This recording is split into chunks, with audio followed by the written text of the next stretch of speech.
नमस्कार जन उत्तराखंड में आप सभी का स्वागत है। मैं हूं प्रभात। सबसे पहले हेडलाइंस।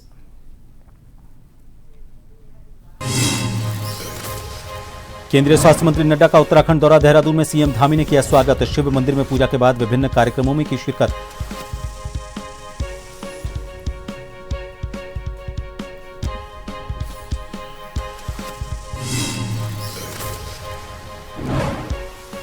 कर्णप्रयाग मारपीट केस में 4 निहंगों को जमानत ट्रायल रहेगा जारी। स्थानीय लोगों पर तलवारों से किया था हमला।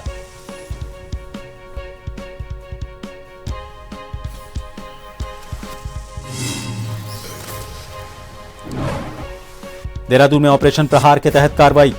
कुलहाल क्षेत्र में अंग्रेजी शराब की पेटियां बरामद। 3 आरोपित गिरफ्तार, अन्य की तलाश जारी।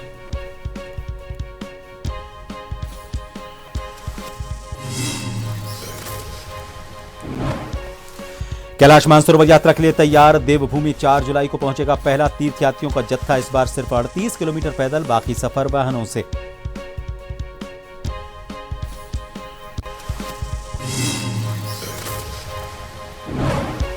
और उत्तराखंड के 5 जिलों में बारिश का येलो अलर्ट। उधम सिंह नगर, हरिद्वार में शुष्क रहेगा मौसम। कल दे सकता है मानसून दस्तक।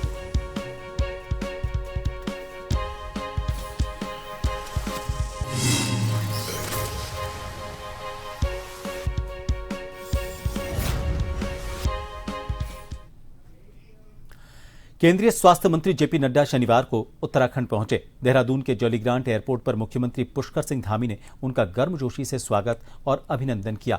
इस दौरान राज्य सरकार के वरिष्ठ अधिकारी भी मौजूद रहे। अपने उत्तराखंड दौरे के दौरान केंद्रीय स्वास्थ्य मंत्री स्वास्थ्य क्षेत्र से जुड़े विभिन्न कार्यक्रमों में हिस्सा लेने के लिए पहुंचे थे। इससे पहले उन्होंने शिव मंदिर में पूजा अर्चना की।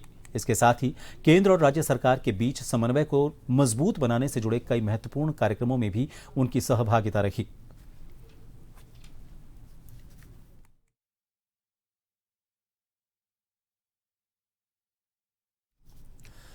उत्तराखंड में कांग्रेस के संगठनात्मक बदलाव को लेकर सियासी बयानबाजी तेज हो गई है। कांग्रेस ने संगठन महामंत्री की नियुक्ति को पार्टी का आंतरिक मामला बताते हुए कहा कि नए पदाधिकारी के चयन की प्रक्रिया जारी है और संगठन पूरी तरह सक्रिय है। कांग्रेस प्रवक्ता सुजाता पॉल ने कहा कि पार्टी के प्रभारी और प्रदेश अध्यक्ष अपनी जिम्मेदारियां निभा रहे हैं और नई कार्यकारिणी बनने के बाद संगठन को और अधिक मजबूती मिलेगी। उन्होंने भाजपा पर भी आंतरिक मामलों में हस्तक्षेप का आरोप लगाया। वहीं भाजपा की प्रदेश प्रवक्ता कमलेश रमन ने पलटवार किया कि कांग्रेस लगातार चुनावी हार से हताश है।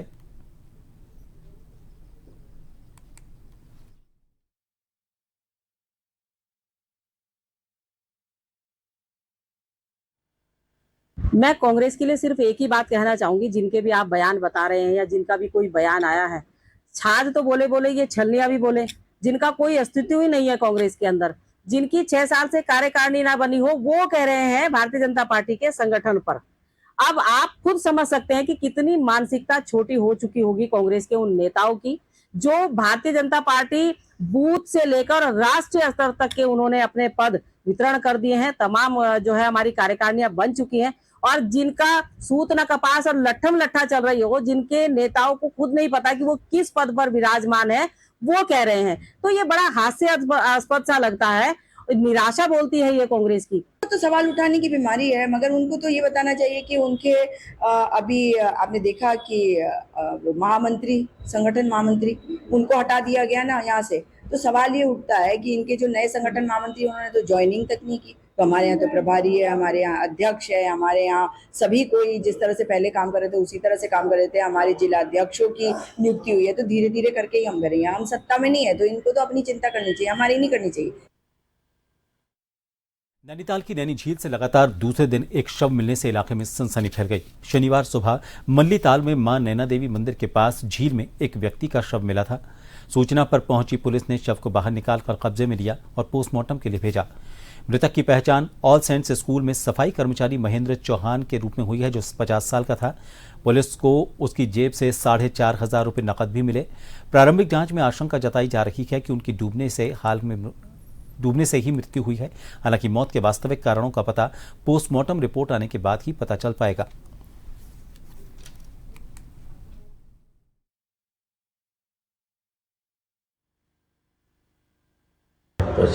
हमारे पास एक महेंद्र नाम के व्यक्ति को लाया गया है, जो पहले से मृत थे, जिनकी मृत्यु लेकिन में गिनने की वजह से हुई है। हमारे पास इलाज आई तो उनकी मृत्यु हो चुकी थी। अब उनको आगे पोस्टमार्टम के लिए सब ग्रह में रखवा दिया है।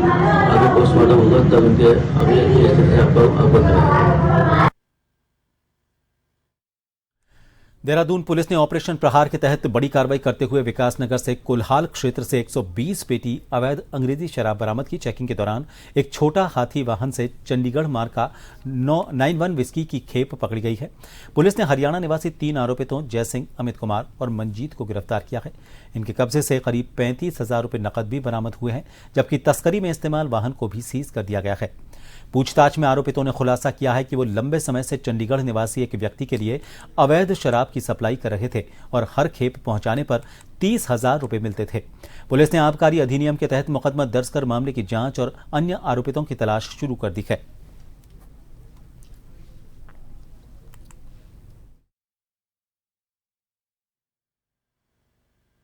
ऑपरेशन प्रहार के तहत कोतवाली विकासनगर क्षेत्र में कुल्हाल बॉर्डर पर सघन चेकिंग के दौरान रात्रि में एक छोटा हाथी जो पोंटा साहिब की दिशा से देहरादून की तरफ आ रहा था उसको रोका गया। उस छोटा हाथी में से 3 व्यक्ति जो थे उनसे पूछताछ की गई। तो उनसे जब ये पूछताछ की गई कि कौन सी सामग्री छोटा हाथी में ले जा रहे हैं, तो उनके द्वारा कोई भी संतोषजनक जवाब नहीं दिया गया।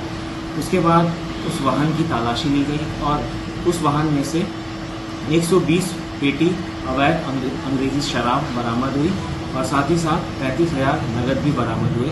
मौके से ही उस वाहन को सीज किया गया और उन 3 व्यक्तियों को गिरफ्तार किया गया। आबकारी अधिनियम के तहत मुकदमा पंजीकृत किया गया। चमोली के कर्णप्रयाग मारपीट मामले में चारों निहंगों को जिला और सत्र न्यायालय गोपेश्वर से जमानत मिल गई है। कोर्ट ने आरोपितों की जमानत याचिका को स्वीकार कर लिया है। गौरतलब है कि 16 जून को हुई इस घटना में पुलिस ने हत्या के प्रयास समेत कई गंभीर धाराओं में मुकदमा दर्ज किया था। सोशल मीडिया पर भ्रामक पोस्टों के बाद पैदा हुआ तनाव अब प्रशासन और निहंग प्रतिनिधियों की वार्ता के बाद शांत है।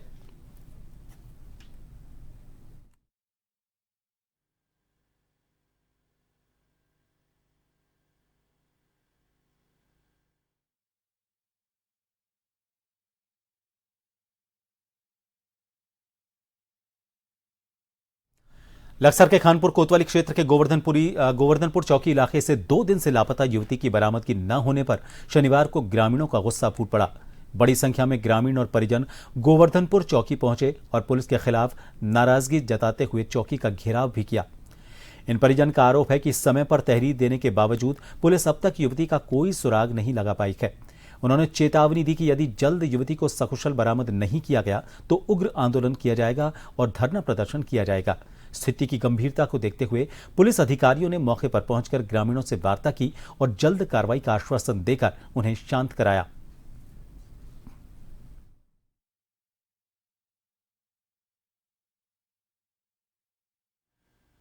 के समय से हमारे गांव के परिवार की बिटिया गायब है, जिसके संबंध में हमने जो खानपुर थाने और पुलिस चौकी को अवगत कराया था, एक तहरीर भी दी थी। लेकिन 3 दिन हो गए, पुलिस ने इस मामले में कोई खास कार्रवाई नहीं करी। परसों हमें लगभग लोकेशन का भी पता लग गया था कल, और यहाँ से गांव के कुछ लोग गए और हमने पुलिस से बहुत आग्रह किया कि हमारे पास में यहाँ से महिला कांस्टेबल और 1-2 दरोगा वगैरह साथ भेज दो। इन्होंने एक मजबूत का एक ऐसा कांस्टेबल हमारे साथ में भेज दिया जो वहाँ जाकर बोल रहा है भी नहीं, क्योंकि यूपी पुलिस ने वहाँ बहुत सहयोग किया। उन्होंने उनके घर वालों से जो है पूछताछ करके और लगभग उनके लोकेशन में मिल चुकी थी, तो वो वहाँ उनके परिजनों को वहाँ बरामद करने के लिए कह रहे थे कि चलो इन्हें ले जाओ और हम 24 घंटे बरामद कर देंगे। लेकिन हमारी जो उत्तराखंड पुलिस है वहाँ से उनके परिजनों को बिल्कुल लेकर नहीं आई। इस मामले में उत्तर प्रदेश पुलिस का भी जो है स्पष्ट कहना था कि आपकी उत्तराखंड पुलिस जो आपका बिल्कुल सहयोग नहीं कर रही, नहीं चाह रही कि लड़की बरामद हो, वरना 24 घंटे के अंदर अब तक हमारी लड़की बरामद हो चुकी होती। अब जो हम इसी संबंध में जो सभी गाँव वाले क्षेत्रवासी चौकी में आए थे कि भाई इसमें या तो पुलिस कार्रवाई करे, वरना फिर हम लोग जो बड़ा आंदोलन करेंगे। गोवर्धनपुर चौकी थाना हमारे खानपुर के अंतर्गत आती है। यहाँ पर एक लड़की हमारी मिसिंग में है, उनकी परसों मिसिंग लिखवाई गई थी। उस संबंध में उनके परिजन और गांववासी आ रखे हैं। उन लोगों का कहना है कि लड़की अभी तक बरामद नहीं हुई, जबकि लड़की का लोकेशन एक उत्तर प्रदेश के गांव में मिला है। कल हमने टीम भेजी थी, अनफॉर्चुनेटली उनको लड़की नहीं मिली। तो इन लोगों का कंसर्न यही है कि पुलिस के एफर्ट्स क्या हैं और पुलिस उस बरामदगी के संबंध में क्या कार्रवाई कर रही है, उस संबंध में लोग आए थे। इस संबंध में हम लोग बात हुई है अभी परिजनों से भी और ग्रामीणों से भी, जो यहाँ के प्रतिष्ठित लोग हैं, उन लोगों से बात हुई तो एक सहमति बनी है। अभी हम एक टीम भेज रहे हैं, साथ में एसओजी वगैरह से मैं बात करके लोकेशन निकाल करके लड़की को जल्दी से जल्दी बरामद करने के लिए बता भी रहा हूँ और इन लोगों को आश्वासन भी दिया। उत्तराखंड के 5 जिलों में आज बारिश और गरज चमक का येलो अलर्ट जारी किया गया था। इनमें उत्तरकाशी, रुद्रप्रयाग, चमोली, बागेश्वर और पिथौरागढ़ शामिल हैं। वहीं हरिद्वार और उधम सिंह नगर में मौसम शुष्क रहने, जबकि अन्य जिलों में कहीं कहीं बहुत हल्की बारिश की संभावना है। भारत मौसम विज्ञान विभाग के देहरादून केंद्र के अनुसार आकाशीय बिजली चमकने, गरज चमक और 30 से 40 किलोमीटर प्रति घंटे की रफ्तार से झोंकेदार हवाएं चल सकती हैं। विभाग का अनुमान है कि 28 से 30 जून को मानसून उत्तराखंड में दस्तक देगा। इसके बाद प्रदेश में बारिश की गतिविधियां तेज होने की संभावना है। खासकर अगले 2-3 दिन तक अधिकांश क्षेत्रों में बारिश का सिलसिला जारी रहने के आसार हैं।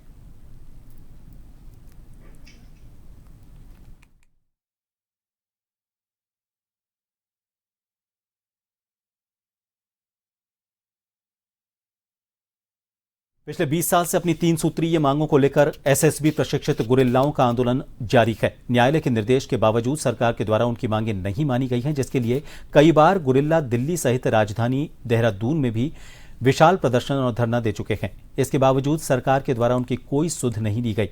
गुरिल्ला संगठन अध्यक्ष चंपावत ललित बगोली ने बताया कि हर बार के आंदोलन के बाद सरकार द्वारा सिर्फ आश्वासन दिया जाता है, समाधान नहीं। उन्होंने कहा कि इस बार एसएसबी प्रशिक्षित गुरिल्ला अंतिम और निर्णायक लड़ाई लड़ने जा रहे हैं। उन्होंने कहा कि गुरिल्ला संगठन प्रदेश अध्यक्ष ब्रह्मानंद डालाकोटी के नेतृत्व में 30 जून को प्रदेश के 4 से 5 हजार गुरिल्ला मुख्यमंत्री आवास का घेराव करेंगे और 1 जुलाई को समस्त गुरिल्ला सचिवालय कूच करेंगे।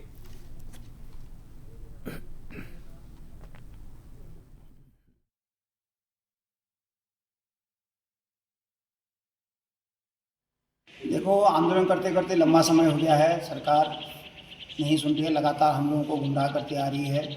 हम लोगों ने तय कर रखा है कि 30 तारीख को जो है आपका जो मुख्यमंत्री आवास घिराव होगा और 31 तारीख को है, पहली तारीख को है सचिवालय घिराव होगा, और जिसमें हम चंपावत जिले से बहुत ज़्यादा लोग गुरिल्ला लोग जाएंगे, जहाँ से 150 लोग कम से कम हम लोग जाएंगे।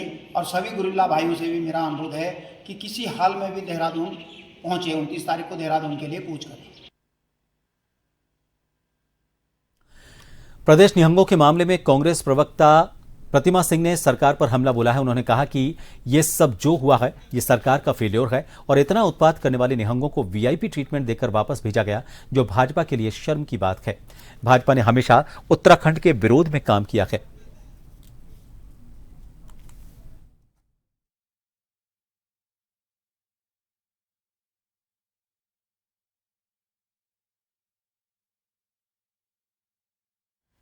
ये और भाजपा कांग्रेस को अपीजमेंट की राजनीति के लिए सदैव कोसती रही। आज भाजपा अपीजमेंट की राजनीति कर रही है। नगरासू का जो ये कांड है, ये एक छोटा किस्सा नहीं है, ये एक छोटी घटना नहीं है, ये एक बहुत बड़ी घटना को अंजाम दिया जा सकता था। वहां पर जिस तरीके से निहंगों के द्वारा पूरे गुरुद्वारे को घेर लिया गया, वहां पे कार्यरत सेवादार जो थे उनके साथ बदतमीजी की गई, मारपीट की गई, हत्याएं भी हो सकती थी। वहां पर आसपास का जो एरिया है वहां पर लॉ एंड ऑर्डर की सिचुएशन हो सकती थी, हमारे लोग मर सकते थे।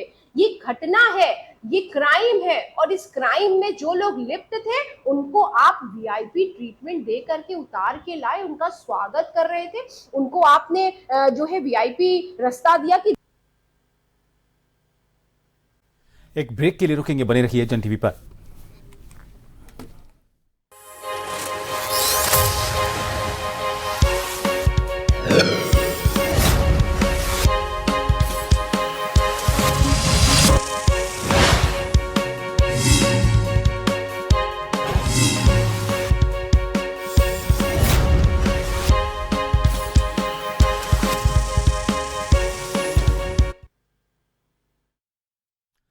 ब्रेक के बाद एक बार फिर आप सभी का स्वागत है। द्वाराहाट विधायक मदन बिष्ट ने क्षेत्र की स्वास्थ्य सेवाओं को लचर बताते हुए कहा कि आम जनता को समय पर बेहतर चिकित्सा सुविधाएं उपलब्ध नहीं हो पा रही हैं। उन्होंने कहा कि गंभीर मरीजों को अस्पताल तक पहुंचाने में एम्बुलेंस की कमी और संसाधनों का अभाव बड़ी समस्या बना हुआ है। विधायक मदन बिष्ट ने घोषणा की कि वो अपने विधायक निधि से द्वाराहाट क्षेत्र की जनता के लिए एक हाईटेक एम्बुलेंस उपलब्ध करवाएंगे, जो जल्द ही क्षेत्रवासियों को समर्पित कर दी जाएगी।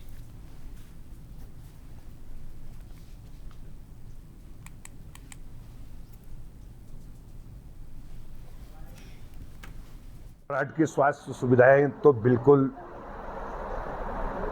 खत्म है। मैं स्वास्थ्य सेवा की उस दिन बात कर रहा हूं, मेरी वाइफ को रात को 8 बजे के करीब, 8:30 बजे के करीब स्ट्रोक पड़ा। एक एम्बुलेंस आने में 2-2.5 घंटे लग गए। मेरे जैसे विधायक के लिए तो गरीब आदमी का क्या होगा। सब के सारे के सारे हॉस्पिटल जो है वो रेफर सेंटर हो रखे। दोराट वाले कहते हैं रानीखेत वाला कहता है हल्द्वानी वाला भी रेफर करके कर देता है बरेली या दिल्ली। कोई स्वास्थ्य के तो हम बात बताएं, इस प्रदेश में जो स्वास्थ्य का हाल और जो शिक्षा का हाल इस सरकार ने 10 साल के अंदर खत्म किया है। ये एक एम्बुलेंस देने की बात आपने कही थी, उसका क्या है? वो तो मैं दे रहा हूं एम्बुलेंस, मैं तभी तो दे रहा हूं। एक 35 लाख की वेल कनेक्टेड एम्बुलेंस जो मेरे क्षेत्र के लोगों के लिए। उत्तराखंड में निहंग विवाद को लेकर सियासत तेज होती जा रही है। कांग्रेस ने राज्य सरकार पर कानून व्यवस्था को लेकर गंभीर सवाल उठाते हुए सरकार पर ध्रुवीकरण की राजनीति करने का आरोप लगाया है। भाजपा ने कांग्रेस के आरोपों को खारिज करते हुए कहा कि सरकार की प्राथमिकता कानून व्यवस्था और यात्रा को शांतिपूर्ण ढंग से संपन्न कराना है। कांग्रेस की प्रदेश प्रवक्ता सुजाता पॉल ने राज्य सरकार और पुलिस प्रशासन पर निशाना साधा। राज्यसभा सदस्य नरेश बंसल ने कांग्रेस के आरोपों का जवाब देते हुए कहा कि सरकार सामाजिक सौहार्द और कानून व्यवस्था बनाए रखने के लिए पूरी तरह प्रतिबद्ध है।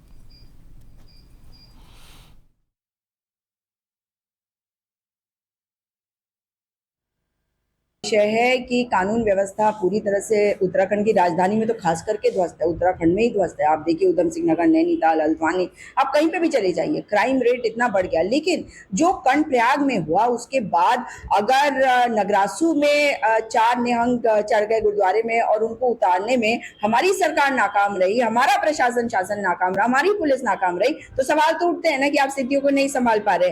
अब उसके बाद वहां से जब भेजा गया तो टाटा बाय बाय, सब कुछ ऐसा लगा सब चंगा सी हो गया। अब सब चंगा सी का तो भाई पता नहीं मंगा सी हो गया। भाई हम क्या मांगे हम, क्योंकि उसके बाद धमकियां आई, उसके बाद बॉर्डर पे पहुंच गए, पौंटा साहिब, विकास नगर, और फिर पता चला जी देहरादून के अंदर रेस कोर्स तक पहुंच गए। बच्चे डरे हुए हैं और लोग जो है वो रातों को सोए नहीं है कल। और मामला हो रहा था वहां, और मसूरी में लोग पूछ रहे थे मुझे फोन करके कि भाई कहीं कुछ हो तो नहीं जाएगा, क्या करें, क्या करना है। ऐसा लग रहा था जैसे पता नहीं कौन सा माहौल हो गया। अरे हम लोकतंत्र में रहते हैं, किसी को समस्या है, अब उनकी समस्या का समाधान करो। मगर मुझे ऐसा लगता है कि कहीं ना कहीं स्थिति कुछ और है। नहीं, पंजाब के साथ साथ उत्तराखंड का भी इलेक्शन है, इसलिए इलेक्शन की कोई उसमें ऐसी बात नहीं है।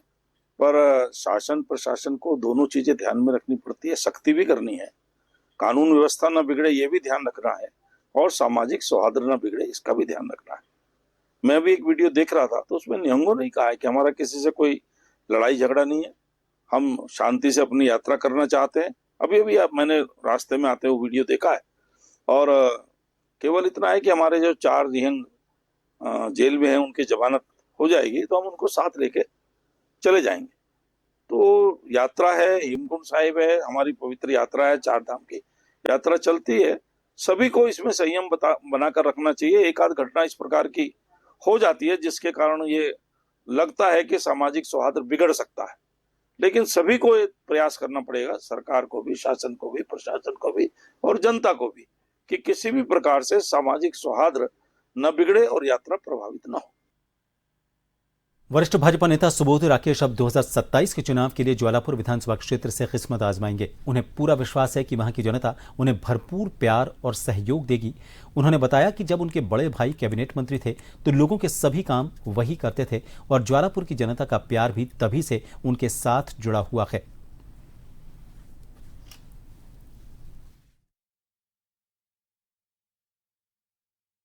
मैं दावे के साथ कहना चाहता हूँ आपके माध्यम से, जिले के कोने कोने से लोग मेरे पास आए, अपना काम कराने के लिए आए, और हमने सम्मान से उनका काम किया। कोई उंगली उठाकर कभी एक व्यक्ति पूरे जिले से निकल कर नहीं आ सकता कि वो हम किसी काम के लिए गए थे और हमारे काम में किसी में 1 रुपये का खर्चा उनके माध्यम से हुआ। बड़े बड़े काम हमने कर दिए, लेकिन कभी किसी का कोई खर्चा हमारे माध्यम से नहीं होता है। मात्र जनता सेवा होती है, 24 घंटे फुल जॉब जनता सेवा है, इसलिए लोग आज हमें पसंद कर रहे हैं, आशीर्वाद दे रहे हैं। और जवालापुर विधानसभा के प्रत्येक गांव, प्रत्येक बूथ पर सुबोध राकेश के चाहने वाले लोग आज बैठे हैं, खड़े हैं, और पूरी मेहनत से उन्होंने अपना काम भी शुरू कर दिया। गरीब और आर्थिक रूप से कमजोर परिवारों को सम्मानजनक जीवन देने के लिए उत्तराखंड सरकार और केंद्र सरकार की आवासीय परियोजना अंतिम चरण में है। प्रधानमंत्री आवास योजना शहरी के तहत उधम सिंह नगर के रुद्रपुर के ग्राम बागवाला में 1872 EWS आवासों का निर्माण कार्य लगभग पूरा हो चुका है। वहीं भाजपा प्रदेश प्रवक्ता कमलेश रमन ने इसे ऐतिहासिक कदम बताया। उन्होंने कहा कि सीएम पुष्कर सिंह धामी ने निम्न और मध्यम वर्ग को 3 लाख में आवास देने की योजना चलाई है। बाकी राशि आसान किश्तों में ली जाएगी।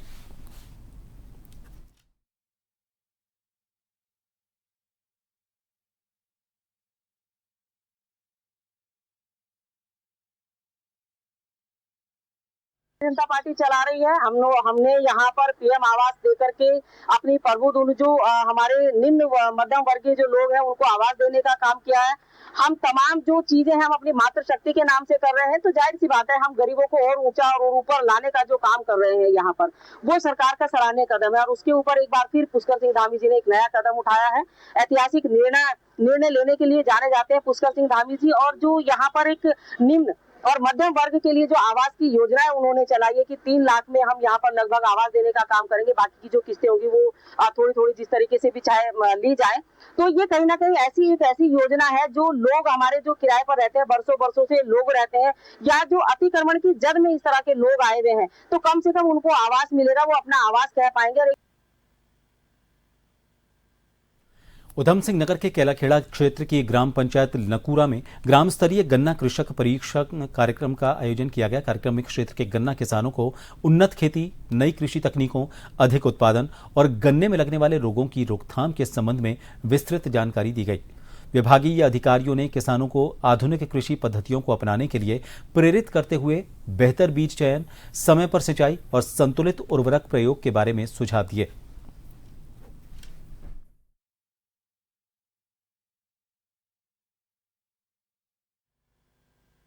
ये हमारा सुपर रिसर्च सेंटर है, नगर यूनिवर्सिटी का रिसर्च सेंटर है और ओनली 1 सेंटर है उत्तराखंड में।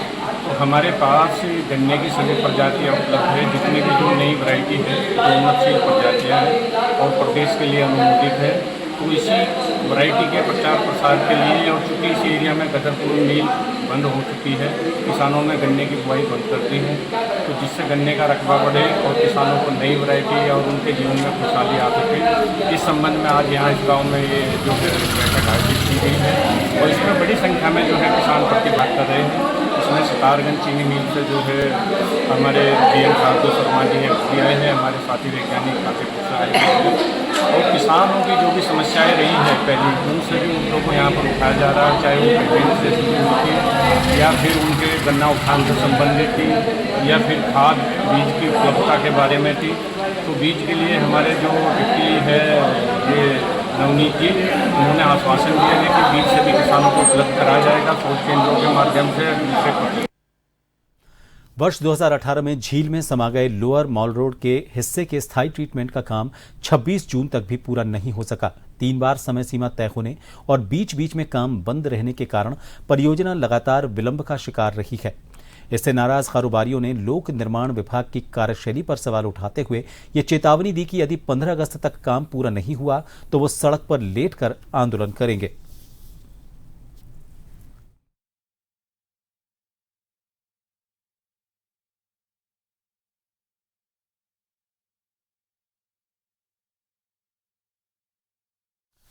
और इन सभी खबरों के साथ इस बुलेटिन में फिलहाल इतना ही। नमस्कार।